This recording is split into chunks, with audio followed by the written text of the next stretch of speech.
objective reasoning, then I would do that. But if we react here on emotion, we're going to find ourselves in a big load of trouble. Not only are we going to have a smoke problem, we're going to have a big financial problem as well. Now, Mr. Sexsmith, you've asked us to review it. I'm only willing to do that. But I do think it's important that people of Hillcrest who are seated here this evening that we're in up here.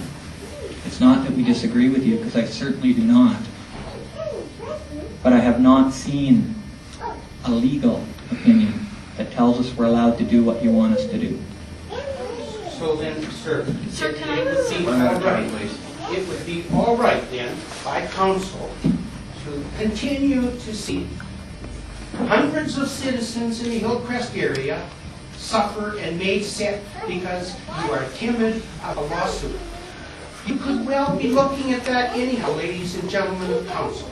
If indeed you must recognize that the citizens of Hillcrest will not continue to live with this problem, and this is not it. So please review that Hudson decision carefully. The Supreme Court of Canada gives you that authority. Can I respond to that? Of course. Okay. I certainly am willing to review it. I'm certainly willing to do that. And I think the information you've given us tonight on the Hudson situation is interesting. It's about a completely different topic, which is pesticides. I didn't interrupt you, and I'm willing to listen. Okay.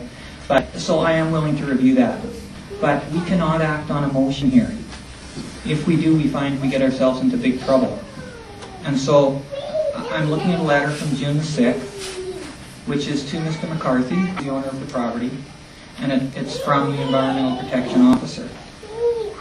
And part of that letter, because this is under their jurisdiction, and I know it seems like we're the council, we should be able to do this. It's actually under the provincial jurisdiction. And what he says in his letter, two of the things I think that are important for you. One, you shall immediately implement changes or modifications to bring this situation to a satisfactory resolve. That's one of the things he says. The second thing he says is, in addition, I am requesting that you provide, in writing, no later than July 30th, 2007, measures being considered to prevent further non-compliance and a remedial action plan. It is the position of this office that these remedial measures will need to be in place prior to the start 2007 fall growing season, if it is your intention to continue to operate the wood-fired water mills. Now, this is from the Environmental Protection. This is their jurisdiction of government. And I know it seems like it takes a long time. We get frustrated up here lots of times because there's things we can't control that take time to happen. So I am willing to review it, but I cannot make a promise in the best interest of everyone. Go ahead. You wish to respond? Yes, I'd like to respond. The Hudson decision, in the Hudson decision, the Supreme Court of Canada said that municipalities not only have the right to pass bylaws to protect the health of their citizens, but they have the legal obligation to.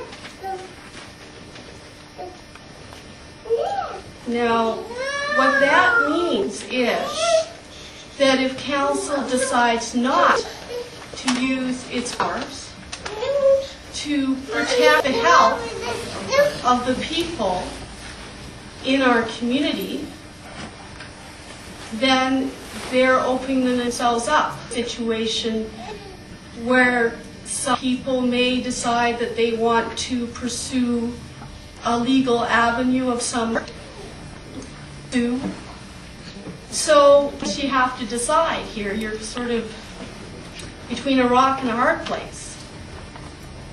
You know, who are you going to go with? You're going to go with the people of Hillcrest who are sick, our families are sick, our children are sick, our babies are sick, our seniors are sick. Are you going to come and help us? Or are you going to sit there and say, oh, we can't because we're scared we're going to be sued by Foley? And he can sue me if he likes for saying that. You know, he's hurt my lungs. Okay. I'm sorry, but it's very, well, I mean, okay, I will end now what I have to say, but you have to decide your future. And this will be an election issue. Thank you. Councillor Canto. Well, I just want to comment that I have, my family lives up in Hillcrest. I have 2 grandsons that live there a couple doors down from Hillcrest School, so I can tell you I'm as concerned about it as any one of you. However, having said that, when I know that it is difficult for you to understand, but we cannot act illegally up here.